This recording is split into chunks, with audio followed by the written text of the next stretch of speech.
For over 2 decades, we have watched Ash battle and grow as a trainer, defeating high-level trainers, tricking gym leaders into being his friends so they give him a badge, and making bad play after bad play before somehow turning an impossible situation into a win.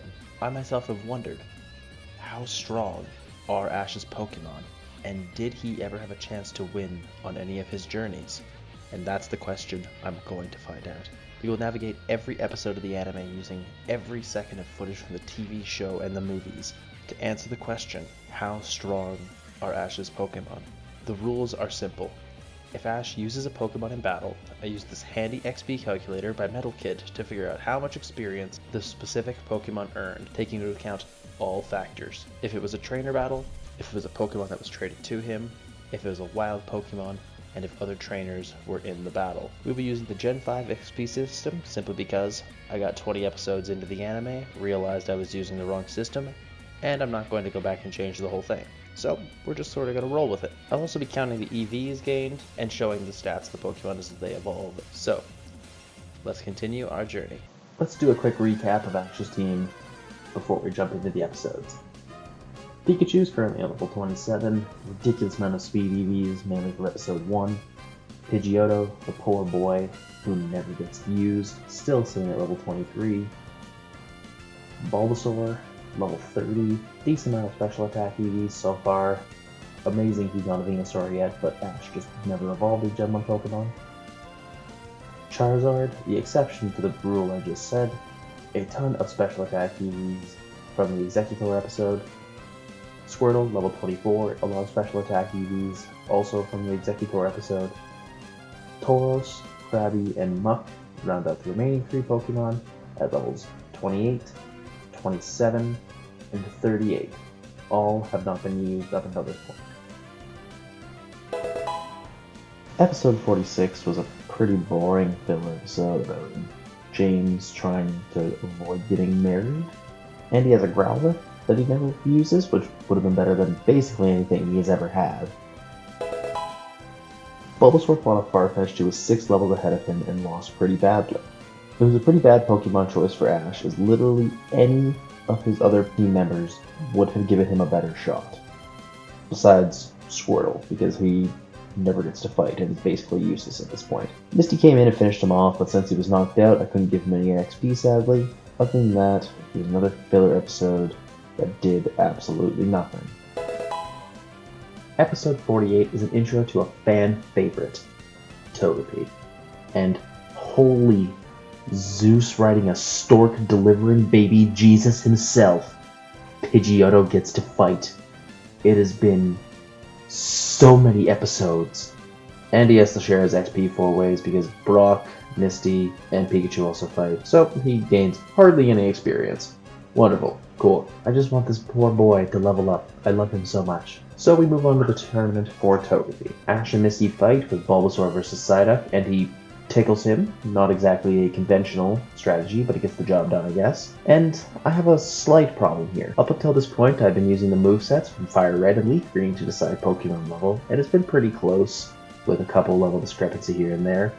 But this duck got buffed in Fire Red, going from learning Confusion and Disable, the moves we see at this point in the show, at levels 36 and 31, to 16 and 10. 20 levels lower, he gets his most powerful moves. So, to keep his level higher, I will be giving him the original levels from Red and Blue, instead of Fire Red and Leaf Green. So it'll be Ash's level 30 Bulbasaur versus the level 36 Psyduck, gaining him 1027 XP. Pikachu then takes on Meowth for another 345 XP. Compared to the last few episodes, this experience is good, and from this point on, I'm going to start using the red and blue levels as reference as I should have been from the start, and then changing as I go through generation to generation. This episode starts with Rhyhorn versus Bulbasaur. We see it use Takedown, and Misty mentions its high level. It learns Takedown at level 55. It's very impressive that Bulbasaur was able to beat this thing at all, and when he does, it gains him 2028 XP. One thing from this episode that is kind of a big thing to glance over.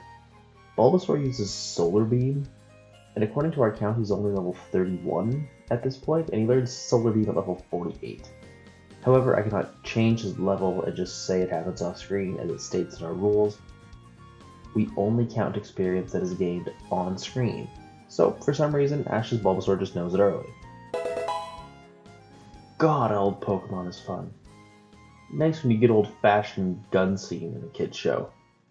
Also, if Ash didn't have a Charizard, I guarantee you he would have gotten Growlithe for the staple fire type. In this episode, it's the usual. Ash finds cool Pokemon X. Team Rocket also wants Pokemon X, then tries to take him with weird device Y. Ash then defeats them with Pokemon Z, and so on, copy-paste. These Growlithe are still puppies, and we never see them use any fire-type moves when Pikachu takes them out with a low-power electricity move. He doesn't hit them hard enough to make them faint, so I didn't assume that he was using Thunderbolt. I used a damage calculator to see what these Growlithe level take one Thunder Shock from Pikachu, and it was level 11. And yes, we see the Growlithe up and fighting right after. Pikachu definitely taken them out before that. You can count out 10 Growlithe in multiple scenes, so that gains him 1,220 XP. This was another dumb filler episode, but this one was about taking pictures. Probably just a reason for Pokemon to make Pokemon Snap.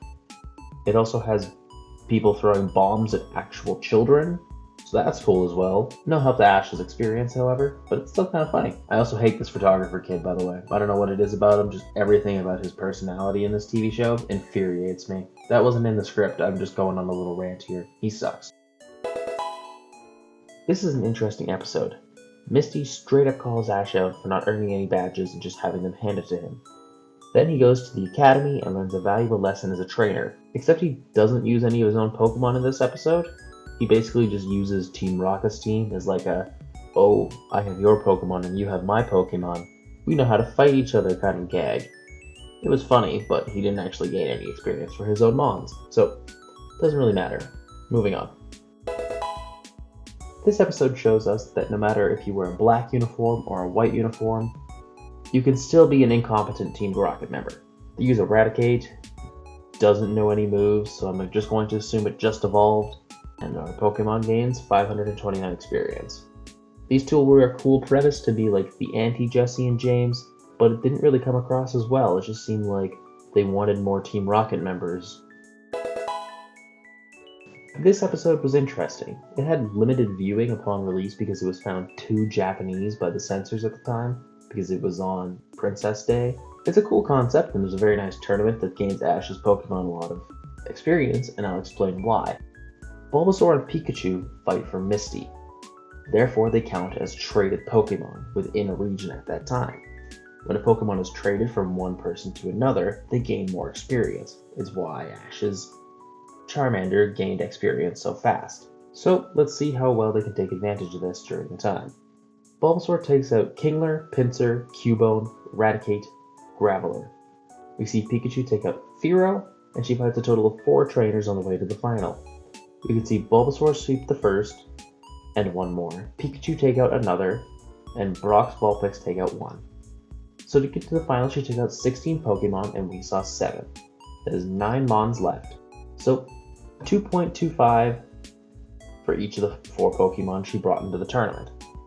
We'll say Bulbasaur and Pikachu took out 2 each, just so they're not going to gain too much experience from this. So which Pokemon do they take on? I used trainers from Route 15 to generate it. It's a land route, which they're obviously still on, and the Pokemon are crazy leveled and it's before the Blaine fight. So I do what I did on Night Bridge to find out who fought who. Bulbasaur ended up fighting a level 29 Pikachu and a level 33 Clefairy. Pikachu takes on a level 29 Raichu and a 25 Coughing.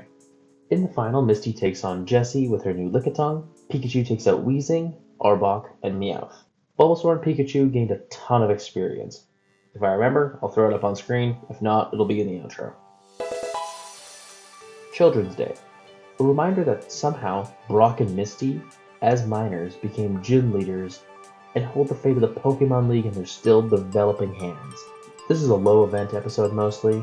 They have the usual battle with Team Rocket. Ash uses Pidgeotto and Brock uses Onyx. They win, obviously, and gain the standard number of XP that you get when you fight Team Rocket. Alright, it's time for the team recap now. We made it through 10 episodes this go around, but only 3 of Ash's Pokemon gained any XP in those 10 episodes. Pikachu made it up to level 31, gained quite a bit more attack EVs and a few more speed EVs. Pidgeotto, level 25, a couple more EVs, still not very impressive totals in that end, however. Bulbasaur, level 34, he should be a Venusaur. He just is stubborn and doesn't want to be a Venusaur, as we learned in this series of episodes. Charizard, still sitting at level 38. Squirtle, level 24, no change. Tauros, Krabby, and Muck, still sit in the PC, waiting to be used. And that is it for this episode. If you guys enjoyed, make sure you hit like and subscribe to see new episodes when they come out. I should be trying to get some more content coming out every single day, so remember to hit that notification bell as well. Thank you guys for watching, and I'll see you guys all next time.